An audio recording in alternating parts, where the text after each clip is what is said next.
Okay, let's call this expanded use of modes, just to get the most bang out of your practice time, because all of us, I think it's probably human nature to kind of be lazy, or at least just try to get the most out of what, you want to get the most use out of the stuff you learn. I guess you should look at it more that way.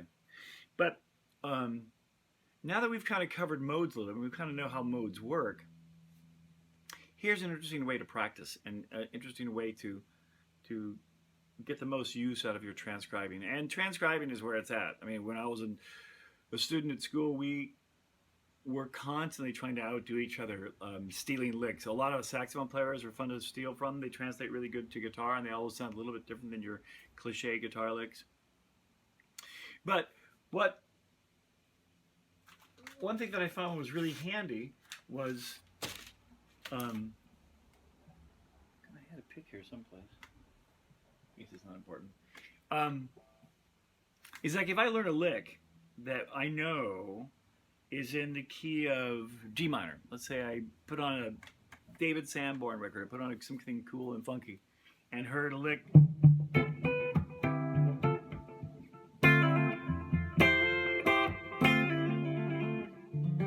Right? Cool stuff in D minor.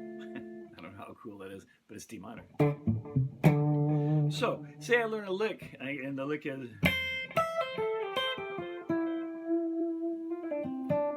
That's kind of cool.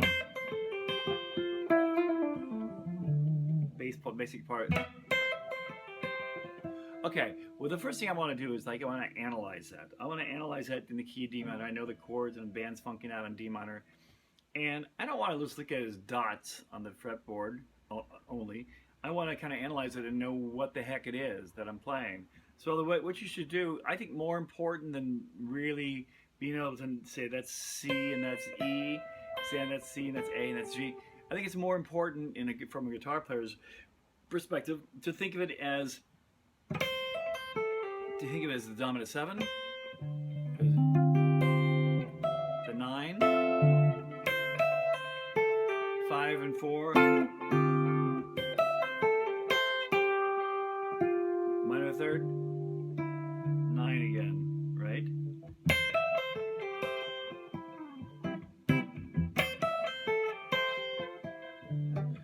Now, here's where I want to expand this knowledge to get more bang for our buck. We have the physical shape down. We have the geometric shape on the fretboard.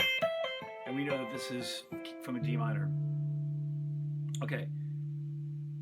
D minor is the tool of C. So now we want to hear it and we want to see it. We want to feel it in the key of C.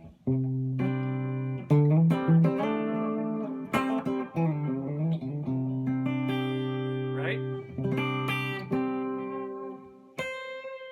The first note is going to, now we're going to look at the same lick, but we're going to relate each note not to D minor, but to C. So now what was the 7 of D is now the root of C. So we've got the root, the major third, the root, 6, 5, root, 5, 4, 3. Beautiful.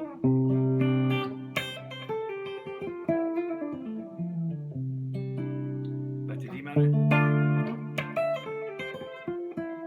I need my pick. Sometimes. And this process can continue. Learn it over G7.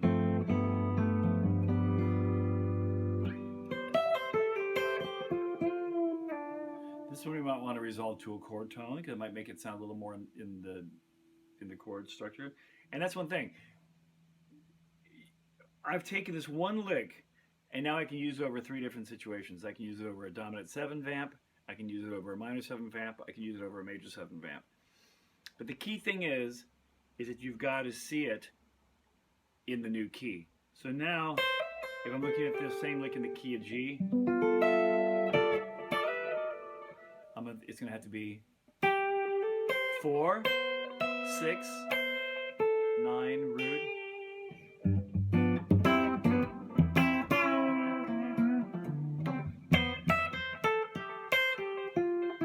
Now, a lot of these notes are phrase-wise, and this is an example of, once again, targeting chord tones is that, yeah, I mean, look, if it's a sus4 chord,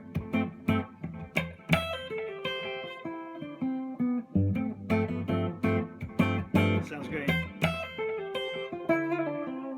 If it's a dominant 7 chord, like a blues, I mean, it still sounds good. It just might sound a little bit less in the key of G7 because we're kind of starting with a sus4 and we're ending on a 6. That's where, you know, you have to use your ear and you kind of resolve it to a chord tone. And they're all only a half, I mean, this resolved down to the 5th. Might sound better. It might not. It sounds great like it is. I'm just saying that, and then we'll get into this later when we talk about playing chord changes in another lesson, that it's targeting chord tones, always knowing where the chord tone is, where the chord tones are in a scale or in an arpeggio or a triad or whatever. It's always important to know where they are.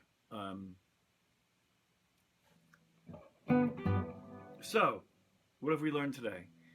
We can take one lick, and instead of knowing one lick in one key, when we learn one lick, we've actually learned, if I learn a lick in D minor, I learned a lick in G7. If I learned a lick in D minor, I also learned a lick in C major 7, right?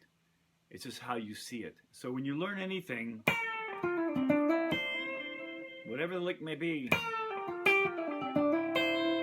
always related. Right there I see it as C, but it might be a great lick in the key of D minor.